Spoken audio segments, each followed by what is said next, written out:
Today I'm going to be doing a review on the P-07. It's a double action, single action handgun. Okay, so first I'm going to go over the pros of this handgun and a little bit why I chose it. So first things first is the price. It's coming in about anywhere from, you could probably find them anywhere from $350 to $500.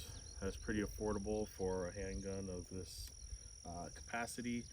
The magazines hold anywhere from 15 to 20 rounds. You could get a base plate that holds +2, or the standard 15, or you can get +5 extension here like I have from Shield Arms.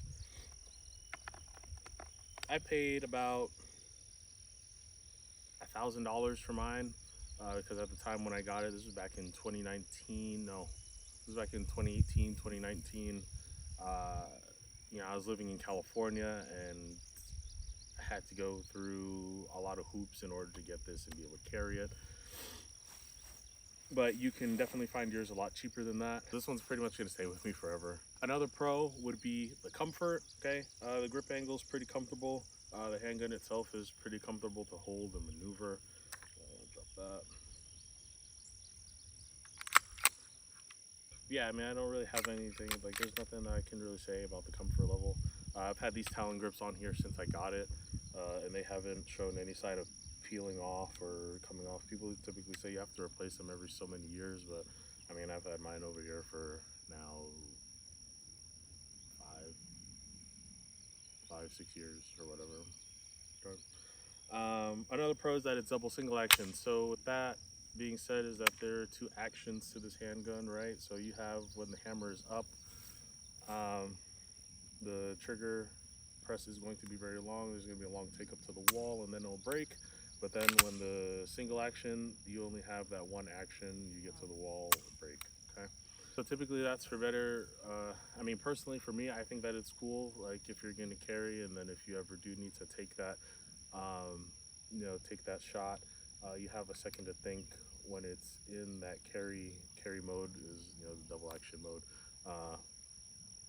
and then you can think about it like, oh, okay, do I break, boom, and then you're going to be single action from there on out.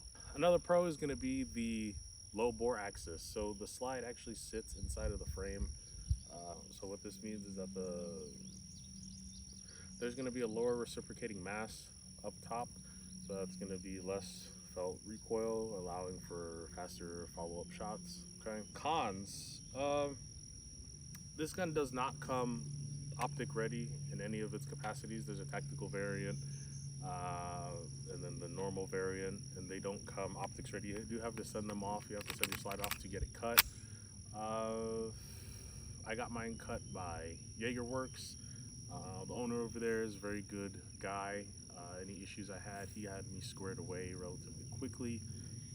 With any issues that I had, they do the Cerakoting and the cuts for pretty much most optics on the market, not all, because depending on where you have or if you keep the rear iron sight, it will dictate what kind of optic you can have on there. I think I could fit an SRO on here with the RMR footprint, but then I would have to take this out, and I really don't want to, and I really don't care enough to swap the optic on it.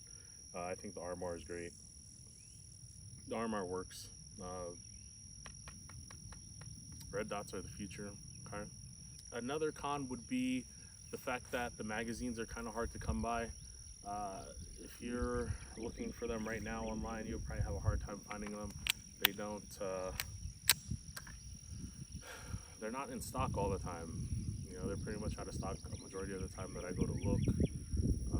So you kind of have to grab them when they're available, because people just buy them up and then they're gone. I think a lot of people are on the P10C wave right now. Basically the striker fired version to this, they take the same mag, so if you have one or the other, then you can use the mags interchangeably, which is nice.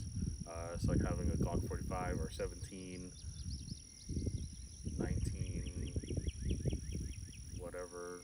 Most Glock mags are interchangeable with each other, and just like the same thing, some of the CZs are as well. So that's why people probably are buying them up, because they have multiple of the same thing and they want to trade with them. Whatever. Just make sure that if you're gonna pick this up, you do grab some spare magazines, because it's kind of annoying to have to reload the same mags over and over. outside of getting the slide milled and the frame cut and stippled, there's really not a lot of aftermarket support for this, so you can't go and buy like a whole new slide. There aren't any companies that are making slides for the P-07. You can get them cut. There are a lot of places that do slide milling. When they cut for your optic, you can get windows and ports and all the other cool stuff put in here.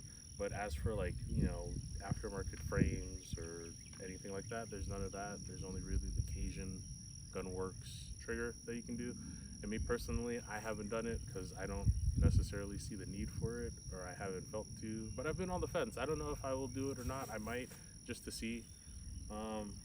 I bought a second P-07 just in case I have any failures with this one, just because, having backups are nice. I wouldn't want to be training one day and then, my firing pin go out and then have to contact somebody and wait for a new one. Considering I carry this every day, I would like to just be able to swap it out and keep it pushing and then get a replacement for it later, swap the brand new one, and how that goes. And then the controls are, well, if you have smaller hands like me, so like for me, I have the small back strap on here, and my hands can comfortably hit the decocker, but I can't really hit the slide release all too well. So typically when I reload, it's kind of, once I marry back up with my support hand, then I'll send the slide home. That's typically how I have to do it. So with those pros and cons in mind, I would definitely recommend this handgun to anybody who wants to carry a hammer fired handgun. That's relatively low recoil impulse and just overall great handgun. Over the 3,000 to 4,000 shots that I've put through this, a majority of the malfunctions, if not all of them, were self-induced. I can't really remember a time where I was like, this is just not running the way it's supposed to. It really hasn't ever given me any issues, and most of the time when I'm out here training, it typically runs flawlessly. So if you want to pick one up, go ahead. If you don't, then oh well. Thanks for watching. Go ahead, comment, like, subscribe, and then send this to somebody who you think would like the CCP-07. Thank you.